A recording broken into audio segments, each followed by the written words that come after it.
नमस्कार दोस्तों, स्वागत है आपके YouTube channel top trending GK में। दोस्तों इस वीडियो में देखने वाले हैं फेज़ थर्ड का जो लास्ट एग्ज़ाम हुआ है 12 फरवरी 2021 को। तो प्रथम पारी का एग्ज़ाम हुआ था और सेकंड शिफ्ट का एग्ज़ाम नहीं था। 12 फेब को एक शिफ्ट में एग्ज़ाम था। तो इस शिफ्ट में जो टोटल 40 जीके के सवाल पूछे गए थे, इस वीडियो में सारे सवाल एक्स्ट्रा फैक्ट सहित कवर करने वाले हैं, ताकि आने वाले शिफ्ट में जिन भी कैंडिडेट के एग्ज़ाम में ज़रूर फायदा हो जाएगा। अभी आपकी 13 फरवरी और 14 फरवरी का एग्ज़ाम नहीं है। नेक्स्ट जो आपके चौथे फेज़ के एग्ज़ाम स्टार्ट हो रहे हैं वो 15 फरवरी से हो रहे हैं। तो 15 फरवरी से आपको नेक्स्ट वीडियो मिल जाएगा। वीडियो थोड़ा डिले हो गया है, थोड़ी तबीयत सही नहीं थी, बुखार और जुकाम था, इसलिए लेट हो गया, इसलिए माफ़ी चाहूँगा। तो अब यहाँ पर अपन सारे सवाल देखने वाले हैं। इसकी पीडीएफ फाइल आपको फाइटशिप की टेलीग्राम चैनल पर मिल जाएगी। जिन भी कैंडिडेट ने टेलीग्राम चैनल ज्वाइन नहीं किया है ज़रूर ज्वाइन कर लेना, लिंक डिस्क्रिप्शन बॉक्स में अवेलेबल है। और इन सभी कैंडिडेट का बहुत बहुत धन्यवाद जिन्होंने रियल और ऑथेंटिक सवाल है वो टेलीग्राम पर सेंड किए हैं। और टेलीग्राम चैनल ज्वाइन करने के लिए लिंक को ही फॉलो करना है, अदरवाइज यदि आप सर्च करके करेंगे तो बहुत से फेक चैनल हैं, उनसे आपको सावधान रहना है। सवाल कंटिन्यू करें उससे पहले मैं आपको बता दूं, जिन भी कैंडिडेट का अभी एनटीपीसी का एग्जाम नहीं हुआ है या फिर अन्य किसी भी सेंट्रल गवर्नमेंट एग्जाम की तैयारी कर रहे हो, एसएससी हो गया, रेलवे, बैंकिंग हो गया, तो आपको मॉक टेस्ट लगाना बहुत ज़्यादा जरूरी हो जाता है। टाइम मैनेजमेंट के लिए प्रैक्टिस बेहद जरूरी है। तो इसके लिए टेक्स्ट बुक आपके लिए लेके आए हैं। 1 वर्ष की वैलिडिटी में आपको यहाँ पर सारे एग्जाम के मॉक टेस्ट एक ही प्लेटफॉर्म पर मिल रहे हैं। जितने चाहे आप मॉक टेस्ट लगाइए, अनलिमिटेड मॉक टेस्ट मिल रहे हैं किसी भी एग्जाम के लिए।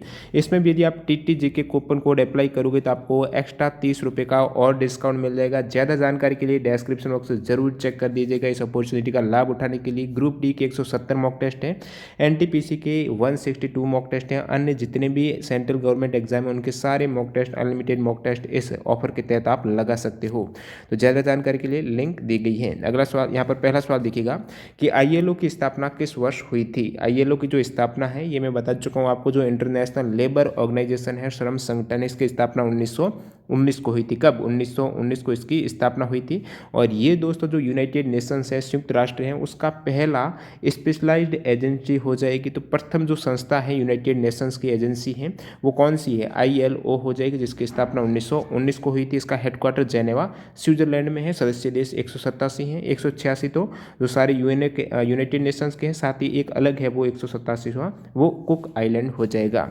अगला सवाल देखिएगा, कंदरिया महादेव मंदिर कहाँ पर है? तो ये कंदरिया महादेव मंदिर है, ये खजुराहो में हो जाएगा जो मध्य प्रदेश में है। अगला सवाल, यहाँ पर इसरो ने 15 फेब 2017 को कुल कितने उपग्रह लॉन्च करके विश्व रिकॉर्ड बनाया? तो ये सवाल रिपीट हुआ है, शायद ये 7 जनवरी को पूछा गया था सेकंड शिफ्ट में। तो इसरो ने 15 फेब 2017 को टोटल 104 जो उपग्रह लॉन्च करके वर्ल्ड रिकॉर्ड बनाया है। रिपीटेड सवाल है, 104 करेक्ट हो जाएगा। तो ये 15 फरवरी को हुआ था कहाँ पर? पीएसएलवी रॉकेट के द्वारा श्री हरिकोटा स्थित जो अंतरिक्ष केंद्र है वहाँ से इसको लॉन्च किए गए 104 उपग्रह का रिकॉर्ड बनाया इसरो ने। इससे पहले ये रिकॉर्ड था रशिया के पास। 2014 में रूस ने 37 सैटेलाइट एक साथ लॉन्च किए थे। इनमें से कौन सा ऑपरेटिंग सिस्टम नहीं है? ईजी सवाल है, आपका आंसर हो जाएगा MS ऑफिस है। बाकी ये सभी मैं बता चुका हूँ। MS विंडो हो गया जो माइक्रोसॉफ्ट विंडो है, एप्पल का मैक ओएस है, लिनक्स है, एंड्रॉयड है, एप्पल का iOS है, ये सभी आपके ऑपरेटिंग सिस्टम है। उबंटू, यूनिक्स, MS डोस, ये सभी आपके ऑपरेटिंग सिस्टम में आ जाएंगे। आपको पूछा था कौन सा नहीं है? MS ऑफिस है, एक्सेल वगैरह ये नहीं है।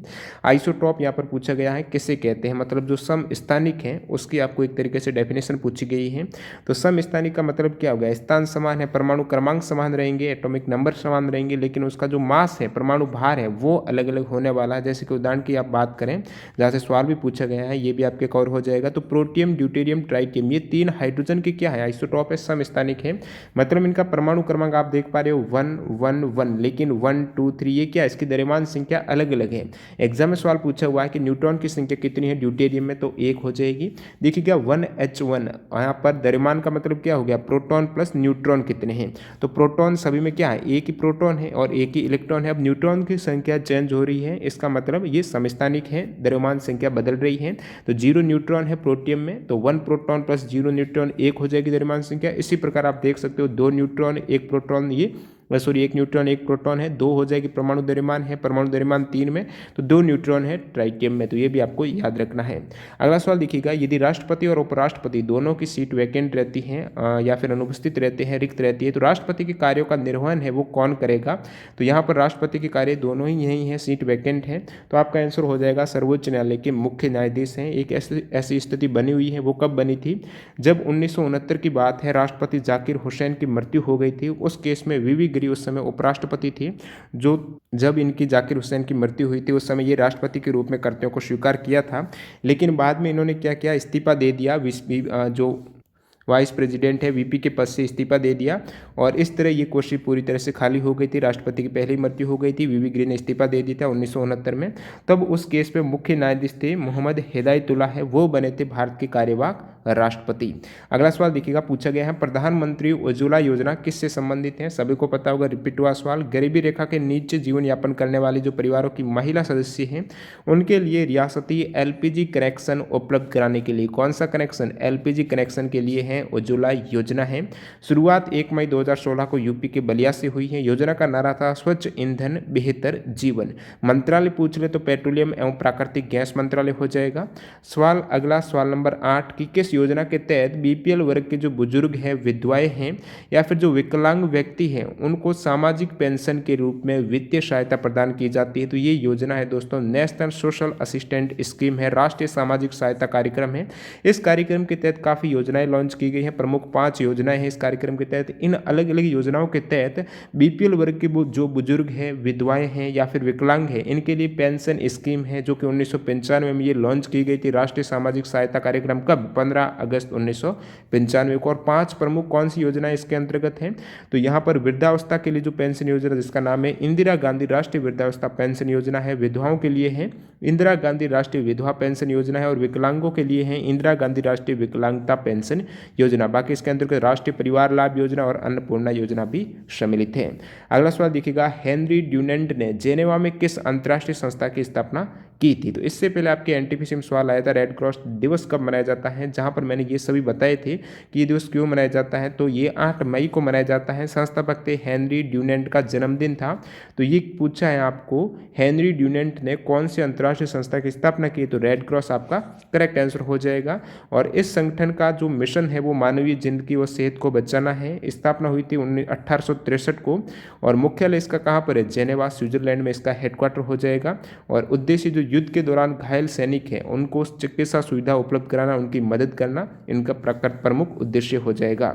ब्रह्मपुत्र नदी कहाँ से निकलती है, तो मानसरोवर झील ऑप्शन में था, आपको करेक्ट करना था। तिब्बत में मानसरोवर झील से निकलती है और जहाँ से ये निकलती है वहाँ पर इसे क्या कहा जाता है, यरलुंग तसंगपो कहा जाता है। एग्जाम में एनटीपीसी में सवाल आया था, यरलुंग तसंगपो है वो किस नदी को कहा जाता है, यहाँ पर हो जाएगा ब्रह्मपुत्र नदी को। और इसी ब्रह्मपुत्र नदी को अरुणाचल में क्या कहा जाता है, देहांग के नाम से जाना जाता है।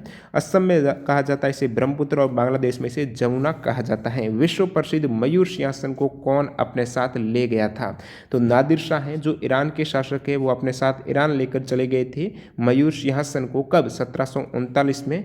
और मयूर सिंहासन का अन्य नाम है दोस्तों तख्त-ए-ताऊस हो जाएगा, जिसके निर्माता है वो मुगल बादशाह शाहजहां हैं। और ऐसा माना जाता है कि पहले इसे आगरा के किले में रखा गया था, फिर वहां से दिल्ली के लाल किले में, इस प्रकार ये ईरान के शासक वहां से लेकर चले गए थे 1739 में नादिर शाह। और मयूर सिंहासन के जो वास्तुकार है वो बेबादल खां हैं। और अंतिम जो मुगल शासक मयूर सिंहासन पर बैठने वाले हैं वो है मोहम्मद शाह। अगला सवाल देखिएगा, गांधी इरविन समझौता किस गोलमेज सम्मेलन के बाद हुआ था, तो ये प्रथम गोलमेज सम्मेलन है उसके बाद हुआ था, या फिर कह सकते हो द्वितीय गोलमेज सम्मेलन से पहले हुआ था। तो प्रथम गोलमेज सम्मेलन कब हुआ था, 22 नवंबर 1930 से 13 जनवरी 1931 तक लंदन में। और जो गांधी इरविन समझौता है ये कब हुआ था, ये हुआ था दोस्तों 5 मार्च 1931 को, जो कि प्रथम गोलमेज सम्मेलन के बाद हो जाएगा। तो ये 5 मार्च 1931 को है, लंदन में हुआ था द्वितीय गोलमेज सम्मेलन। उससे पूर्व हुआ था महात्मा गांधी जी और तत्कालीन वायसराय लॉर्ड इरविन के मध्य हुआ है राजनीतिक समझौता, जिसमें 11 सूत्रीय समझौता हुआ था गांधी और इरविन के मध्य में। ये एग्जाम में पूछा हुआ सवाल है, कितने सूत्रीय हुआ था, ये सभी यहाँ पर देख सकते हो किस प्रकार के इसमें सूत्र थे कि हिंसा के आरोपियों को छोड़कर बाकी सभी राजनीतिक बंदियों को रिहा कर दिया जाएगा। एग्जाम में एनटीपीसी में सवाल आए हैं कौन से यहाँ पर समझौता हुआ है, किस पॉइंट पर, तो भारतीयों को समुद्र के किनारे नमक बनाने का अधिकार दिया गया, या फिर जो कांग्रेस की ओर से गांधी जी ने सैन्य अवज्ञा स्थगित कर देते गोलमेज सम्मेलन में भाग लेना इसमें स्वीकार किया था इस समझौते के तहत। और अगला सवाल देखिएगा, यहाँ पर पूछा गया है विश्व की सबसे बड़ी नहर कौन सी है, तो ये हो जाएगी आपकी ग्रांड कैनाल, जो चाइना में है, बीजिंग से होंगजाऊ तक ये चलती है, इसका नाम है ग्रांड कैनाल। जो नहर है विश्व की सबसे लंबी नहर है, या फिर कह सकते हो बीजिंग होंगजाऊ ग्रांड कैनाल ये चाइना में है। 1776 किलोमीटर इसकी लेंथ है। 2019 में उड़ीसा में आए फैनी तूफान में शब्द फैनी का क्या अर्थ है? तो फैनी का अर्थ हो जाएगा स्नैक। जो नाग का फन रहता है, हुड ऑफ स्नैक है, वही फैनी का अर्थ है। फैनी तूफान को ये नाम बांग्लादेश में दिया गया है क्योंकि जहाँ से इसकी उत्पत्ति होती है तूफानों का नाम रखने की जिम्मेदारी उसी क्षेत्र के मौसम विभाग की रहती है। और मैं बात करूँ, एक और तूफान आया है जो ओडिशा और पश्चिम बंगाल में, तो एम्फान तूफान का आपको मतलब पूछ रहे तो एम्फान का मतलब हो जाएगा स्काई। क्या? स्काई हो जाएगा आकाश।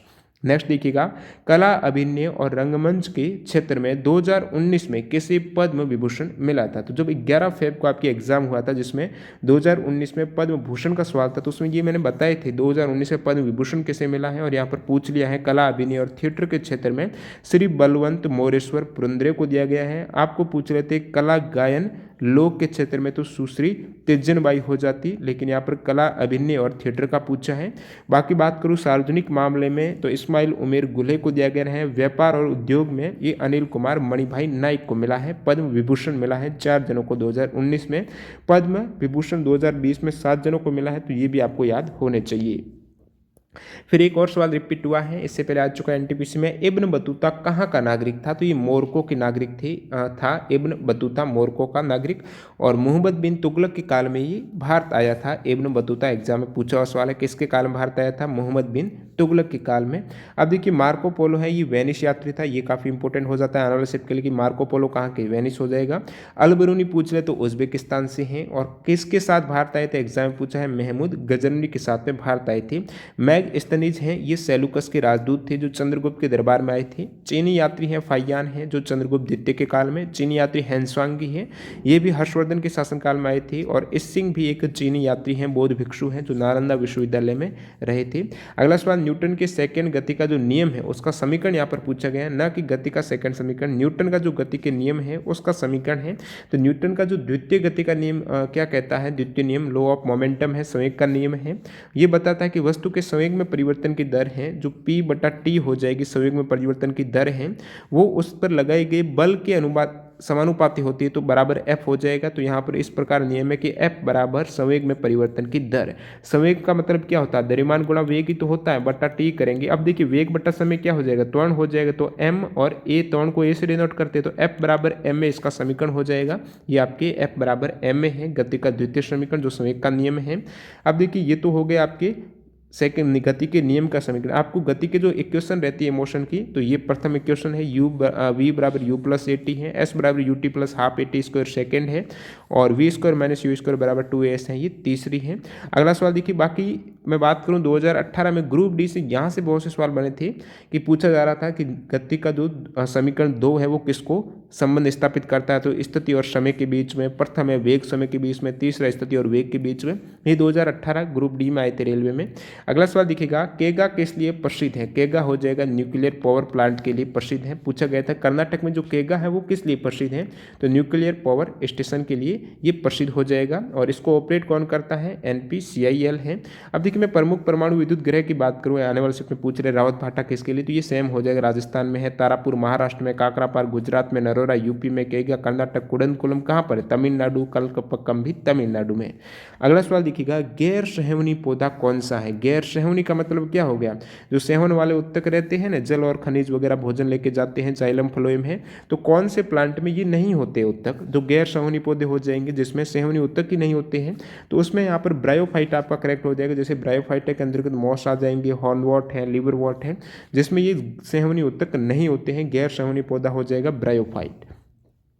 अगला सवाल देखिएगा, कौन साइमन कमीशन का सदस्य नहीं था? तो साइमन कमीशन से इससे पहले एग्जाम में आपके एनटीपीसी में आया था, भारत के कितने सदस्य थे? तो भारत का तो एक भी नहीं था, क्योंकि सारे सदस्य टोटल जो 7 सदस्य थे ना साइमन कमीशन में, तो वो 7 ही सदस्य अंग्रेजी थे, ब्रिटिश थे। आपको पूछा कौन सा नहीं था, तो आपको पता होना चाहिए कौन से थे जब साइमन कमीशन आया था। कब आया था? 1928 में। तो ये जॉन सिमोन थे, क्लीमेट एटली भी थे, हैरी लेवी लॉसन थे, एडवर्ड कार्डोगन थे, और फिर वर्नन थे, जॉर्ज लेन फॉक्स थे, डोनाल्ड होवार्ड थे, ये सभी 7 सदस्य इसमें थे। 3 फ़रवरी 1928 को साइमन कमीशन बम्बई पहुंचा था। साइमन कमीशन में 7 ब्रिटिश सांसद का समूह था, जिसका गठन ये हुआ था 8 नवंबर 1927 में। 1928 में ये भारत पहुंचा था। उसका उद्देश्य है संविधान सुधारों के अध्ययन के लिए आया था। अगला सवाल देखिएगा, सवाल पूछा गया है कि एक लोक सेवक नहीं बन सकता है। लोक सेवक का मतलब जो गवर्नमेंट सर्वेंट होते हैं ना, जिसकी सरकारी नौकरी होती है, तो वो क्या नहीं बन सकता है, तो सांसद नहीं बन सकता है, करेक्ट हो जाएगा। आप इलेक्टेड नहीं हो सकते हो, चुनाव में नहीं लड़ सकते हो। तो यहाँ पर एक नियम है, केंद्रीय सिविल सेवा नियम 1964 के, ये बता रहा है कि केंद्र सरकार के जो कर्मचारी हैं, गवर्नमेंट सर्वेंट हैं, वो उनके लिए ये नियम क्या कहता है कि कर्मचारियों को किसी भी विधान या स्थानीय प्राधिकरण के चुनाव लड़ने से प्रतिबंधित करता है। और सिविल सेवक का मतलब क्या हो गया, सरकारी क्षेत्र है, जो सार्वजनिक क्षेत्र है, पब्लिक सेक्टर है, उनमें जो काम करने वाले सार्वजनिक क्षेत्र में कार्यरत व्यक्ति हो जाएंगे। और सिविल सेवक यहाँ पर आपको पूछा गया था क्या नहीं बन सकता है, लोक सेवक है, तो ये ऑप्शन कुछ दिए गए थे, आप देख सकते हो। पीएम के निजी सचिव, ये सभी आईएएस वगैरह होते हैं, कैबिनेट सचिव भी, तो ये बन सकते हैं, मतलब सिविल सेवा वाले ही होते हैं, सिविल सर्वेंट ही। अगला सवाल देखिएगा, जलवायु परिवर्तन से संबंधित समझौता कौन सा नहीं है। देखिए यदि आपको समझौते का पूछा गया है तो ये देखिए स्टूडेंट बता रहे कि यूनाइटेड नेशंस का इस प्रकार था कि संयुक्त राष्ट्र का जलवायु परिवर्तन से संबंधित समझौता कौन सा नहीं है।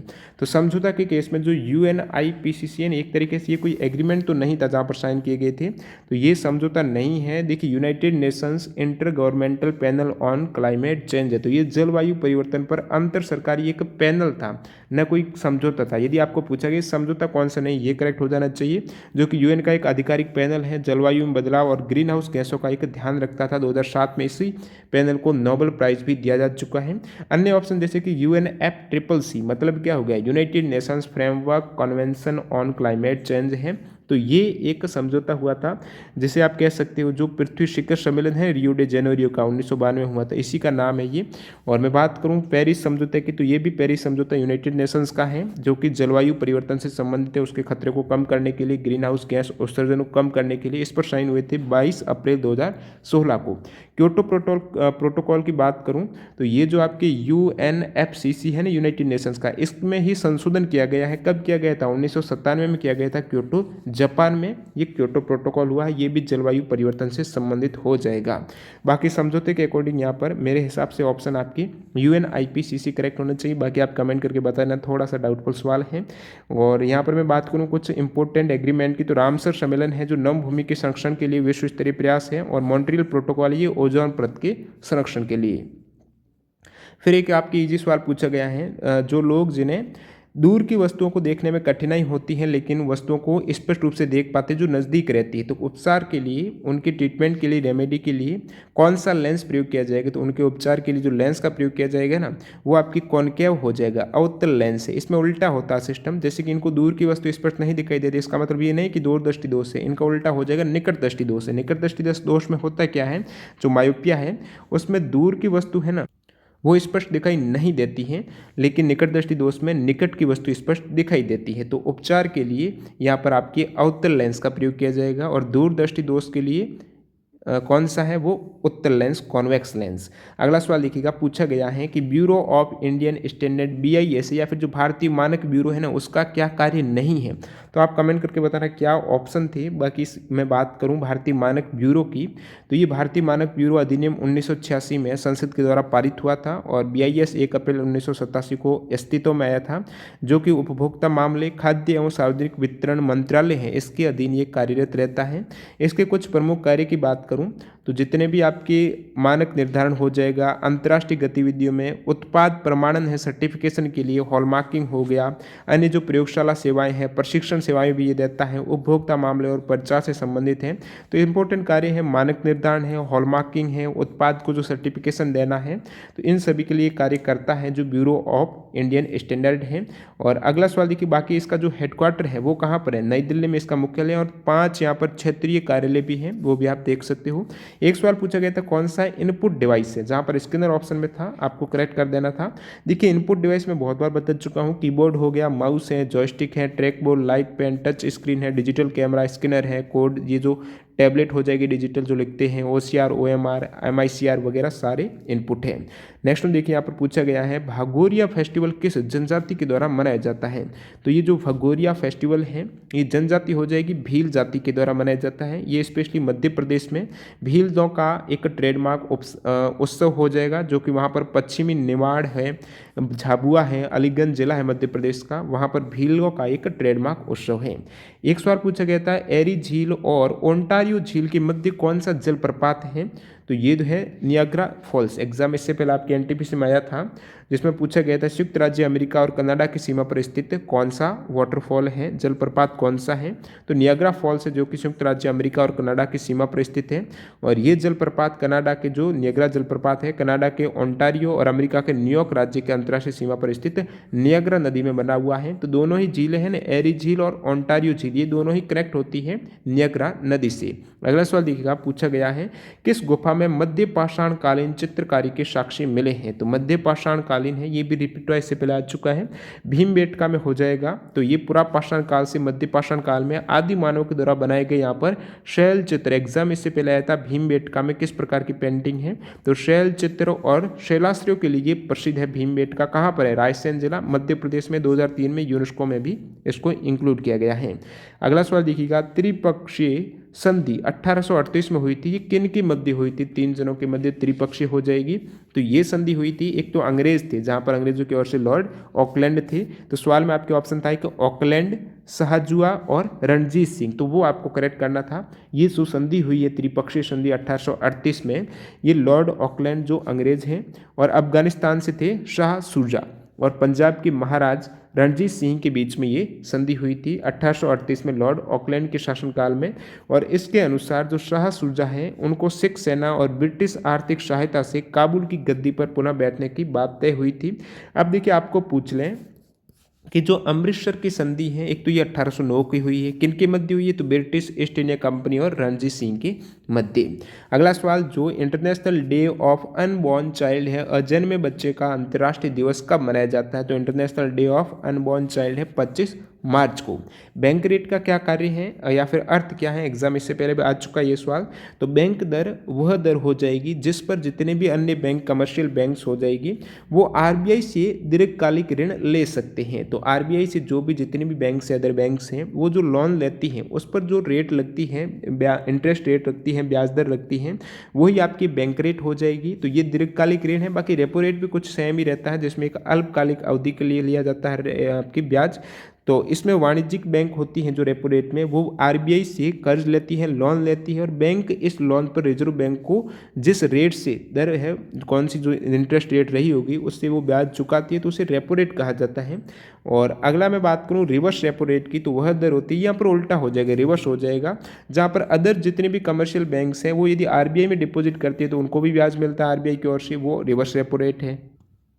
और बाकी आपको ये CRR नकद आरक्षित अनुपात है, कैश रिजर्व रेशियो है, इन सभी का पता होना चाहिए क्या मतलब है। SLR हो गया, जिनकी वजह से जो लिक्विडिटी रहती है मार्केट में। अगला सवाल लिखिएगा, भारत का त्रिचरण नाभिकीय कार्यक्रम है जो India 3 stage nuclear power program के जनक पूछा है। ये भी एग्जाम में आ चुका है, एनटीपीसी में रिपीटेड्स वाला एग्जैक्ट रिपीट हुआ है। भारत का त्रिचरण नाभिकीय कार्यक्रम के जनक कौन है, होमी जहांगीर भाभा है। 1950 के दशक में ये बनाई गई एक योजना है जिसका उद्देश्य क्या है कि दक्षिण भारत के समुद्र तटीय क्षेत्र है वहाँ पर पाए जाने वाले जो मोनोजाइट रेत है, और उसमें क्या मिलता है, तो मोनोजाइट रेत में पाए जाने वाला यूरेनियम तथा थोरियम का उपयोग करके दीर्घ अवधि में भारत को ऊर्जा क्षेत्र में स्वावलंबी बनाना है। तो यहाँ पर क्या बताया गया कि त्रिचरण नाभिकीय कार्यक्रम, इसमें 3 स्टेज की योजना है। तो 3 स्टेज कौन सा, काफी इंपॉर्टेंट है आने वाले शिप के लिए।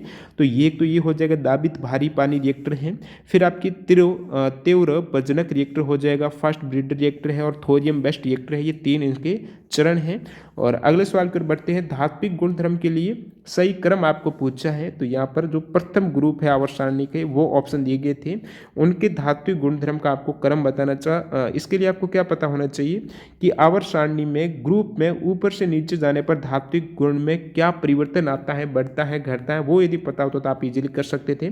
देखिए मैं आपको बता दूं धात्विक गुण का मतलब क्या होगा कि किसी तत्व के परमाणु के द्वारा इलेक्ट्रॉन त्याग कर, जो तत्व है वो इलेक्ट्रॉन त्याग कर धनायन बनाता है, तो वो उस तत्व की प्रवृत्ति है क्या है, धात्विक गुण कहलाती है। अब देखिए आवर्त सारणी में यदि आप ऊपर से नीचे की ओर मूव करेंगे तो धात्विक गुण में क्या होगी, वृद्धि होगी। कारण क्या है कि ऊपर से नीचे की ओर आ रहे हैं आवर्त सारणी में, तो ग्रुप में क्या है, जैसे ही आप एक नीचे आएंगे ग्रुप में तो यहाँ पर क्या हो जाएगा, कोषों की संख्या बढ़ जाएगी। अब कोषों की संख्या बढ़ी है तो इलेक्ट्रॉन है उसका आकर्षण बल है तो प्रोटॉन से आकर्षित रहता है जो नाभिक में है। यदि कोष बढ़ रहा है तो इलेक्ट्रॉन है वो क्या करता है, चक्कर ही तो लगाता है, तो इसके मध्य दूरी ज़्यादा हो जाएगी, तो ज़्यादा हो जाएगी तो आकर्षण बल कम रहेगा, तो इलेक्ट्रॉन ईजिली यहाँ पर रिलीज हो सकता है, त्यागा जा सकता है। तो धात्विक गुण क्या कहता है कि इलेक्ट्रॉन त्याग कर धनायन बनाने की प्रवृत्ति, तो जितना ईजिली इलेक्ट्रॉन त्यागा जाएगा, धनायन बन जाएगा, उतना ईजिली वो क्या होगा, ज़्यादा ही धात्विक गुण हो जाएगा। तो जैसे जैसे नीचे आएंगे तो यहाँ पर कोष की संख्या बढ़ेगी तो इलेक्ट्रॉन का आकर्षण बल कम होगा तो इजीली इलेक्ट्रॉन यहाँ से रिलीज हो सकते हैं, तो वहाँ पर क्या है, धात्विक गुण बढ़ जाएगा, वो प्रवृत्ति ज़्यादा हो जाएगी धनायन बनाने की, इलेक्ट्रॉन त्यागने की। तो यहाँ पर ऊपर से नीचे आ रहे हैं तो उस क्रम में आपको बताना है, सबसे नीचे जाएंगे तो उसके इलेक्ट्रॉन और इजीली त्यागा जा सकता है, तो वहाँ पर उसका धात्विक गुण सबसे ज़्यादा होगा। तो ऊपर से नीचे आने पर ये बढ़ता जाएगा। जैसे कि यहाँ पर बात करूँ, प्रथम जो ग्रुप है आवर्त सारणी का वो कौन सा है, ये आपके हाइड्रोजन से स्टार्ट होता है, लिथियम है, फिर सोडियम है, पोटेशियम है, और ये हल्ली ना की रबड़ी सस्ती, इस प्रकार आप ट्रिक कर सकते हो। तो लिथियम, सोडियम, तो उसके बाद ज़्यादा नीचे आएगा पोटेशियम, फिर रुबिडियम, सीजियम है। तो ये 5 एलिमेंट दे रखे थे, इनका क्रम आपको ये इस टाइप से सही करना था। और मैं बात करूँ सबसे अधिक धात्विक गुण है वो कौन से ग्रुप का होता है, तो ये ग्रुप फर्स्ट हो जाएगा, धात्विक गुण सर्वाधिक होता है। सबसे कम धात्विक गुण है वो हैलोजन वर्ग का होता है। और अगले सवाल की ओर बढ़ते हैं, आईसीसी वर्ल्ड कप है 2019 में कहाँ पर हुए थे, तो ये इंग्लैंड और वेल्स में हुए थे। यदि ऑप्शन में यूके था, दोनों यूके के अंतर्गत आ जाएंगे, यूनाइटेड किंगडम में जो आईसीसी वर्ल्ड कप 2019 हुए थे। और जो कहाँ पर इसका एग्जाम इससे पहले एनटीपीसी में आया था कि फाइनल जो मुकाबला हुआ था वर्ल्ड कप 2019 में वो कहाँ पर हुआ था, लॉर्ड्स लंदन में हुआ था 14 जुलाई को। चैंपियन इसमें इंग्लैंड रहा है, प्रथम टाइटल इनका। रनर अप यानी उप विजेता न्यूजीलैंड रहा है। Player of the series Kane Williamson है। सबसे ज्यादा रन बनाए थे रोहित शर्मा ने 648 रन है, और विकेट लिए थे सबसे ज्यादा मिचेल स्टार्क ने। राजकुमार सिंह जित सिंह किस नृत्य के डांसर हैं, स्पेशलिस्ट हैं, तो राजकुमार जो सिंह हैं ये नृत्य हो जाएगा मणिपुर नृत्य के ये विशेषज्ञ हैं। कौन से नृत्य के ये नर्तक है, डांसर है राजकुमार सिंहजीत सिंह, तो ये मणिपुरी नृत्य, और इनको 1986 में पद्मश्री अवार्ड भी मिल चुका है। भारतीय कंटेनर निगम लिमिटेड है जो कॉन्कर है, ये क्या है, तो भारतीय कंटेनर निगम लिमिटेड है, तो ये हो जाएगी, एक तो ये पब्लिक सेक्टर अंडरटेकिंग कंपनी है, साथ ही साथ ये नवरत्न कंपनी, तो नवरत्न पीएसयू कंपनी। और कौन से मंत्रालय हैं, सभी में ऑप्शन में तो नवरत्न पीएसयू था ही था, और मंत्रालय किस मंत्रालय के अंडर में काम करती है यहीं पर आपको बताना था आंसर, तो मिनिस्ट्री ऑफ रेलवे के अंतर्गत आ जाएगी। ऑप्शन एक करेक्ट है, नवरत्न पब्लिक सेक्टर कंपनी है, मतलब पीएसयू जो कंपनी हो जाएगी इंडियन मिनिस्ट्री ऑफ रेलवे के अंतर्गत आती है। 1988 में स्थापित है, हेडक्वार्टर न्यू दिल्ली में है। संसद के 2 सत्रों के बीच अधिकतम अंतराल कितना हो सकता है, तो अधिकतम अंतराल 6 महीने का हो सकता है। इसका मतलब वर्ष में कम से कम 2 सत्र तो जरूरी, वैसे 3 सत्र होते हैं, बजट सत्र हो गया, मानसून सत्र और शीतकालीन सत्र। अगला सवाल देखिए पूछा गया है कि क्वाट्रो प्रो किस प्रकार का एप्लीकेशन है, प्रोग्राम है, तो ये क्वाट्रो प्रो है, ये स्प्रेडशीट प्रोग्राम है। जिस प्रकार एमएस एक्सेल में स्प्रेडशीट होती है ना, उसी प्रकार ये भी एक स्प्रेडशीट प्रोग्राम है, क्वाट्रो प्रो है, जो 1988 में रिलीज हुआ था। कोरल कॉर्पोरेशन के द्वारा डेवलपर है। एक कोशिका का बना जो भ्रूण है, निषेचित है, वो क्या कहलाता है, तो एक कोशिका बना हुआ ये हो जाएगा सिंगल फर्टिलाइज्ड सेल, जिसका नाम है जाइगोट है, युग्मज बोल सकते हो आप। और इसमें 2 युग्मक कोशिकाएं रहती हैं जो कि जैसे शुक्राणु और अंडाणु हैं, ये दोनों ही लैंगिक प्रजनन के द्वारा संयुक्त होकर जिस एकल कोशिका का निर्माण करती है उसे जाइगोट बोला जाता है, युग्मज बोला जाता है। अंतिम सवाल देखिएगा, थोड़ी सी सवाल में लैंग्वेज चेंज हो सकती है। मोबाइल व्हीकल किसने लॉन्च किया था, 2019 में ये लॉन्च हुआ था, जो रेडियो वेव से प्रोटेक्शन के लिए। तो इसका ऑप्शन इस प्रकार थे, DRDO, CSIR, BRC, UCIL। आप कमेंट करके बताना ये एग्जैक्ट किस टाइप से सवाल पूछा गया था, जरूर कमेंट करना जिन भी स्टूडेंट को पता है प्रथम शिफ्ट का जो एक पेपर हुआ था कि ये जो क्वेश्चन है क्या इसमें मोबाइल व्हीकल था या एप्लीकेशन था, क्या पूछा गया था, आंसर भी बता देना, जो कि मैं PDF में उसको इंक्लूड कर दूंगा। अब देखिए कुछ रीजनिंग के सवाल ये हैं, जैसे कि त्वचा है, हड्डी है, अस्थि है, उपास्थि, तो इसमें ओड वन आउट आपको पूछा था। एक था पायदन सीडी किताब है, इसमें क्या विश्रम होगा। एक था आपके सतपुड़ा, विंध्याचल, अरावली गुरु शिखर है तो ये पर्वत चोटी है, अरावली की तो अलग हो सकती है ये आपकी। और शहद मधुमक्खी है तो फूल से क्या हो जाएगा। तो इस टाइप से कुछ रीजनिंग के सवाल हो गई है। बाकी आपके 40 सवाल मैंने बता दिए जो जीके के पूछे गए थे। नेक्स्ट आपकी 15 फेब को एग्जाम कंटिन्यू होने वाला है तो उनके वीडियो देखने वाले हैं। इससे पहले कुछ एक दो मैं इंपॉर्टेंट वीडियो लाऊंगा टॉपिक पर, तो चैनल को सब्सक्राइब करके बेल आइकन जरूर क्लिक कर देना। बाकी जिन भी कैंडिडेट एग्जाम नहीं हुआ तो मॉक टेस्ट यहाँ पर लगाकर अपनी तैयारी को परख सकते हैं, जिसकी लिंक डिस्क्रिप्शन बॉक्स में है। TTGK से आपको एक्स्ट्रा डिस्काउंट मिल जाएगा और टेलीग्राम चैनल के लिए भी लिंक से ही आपको ज्वाइन करना है। वंदे मातरम, जय हिंद दोस्तों।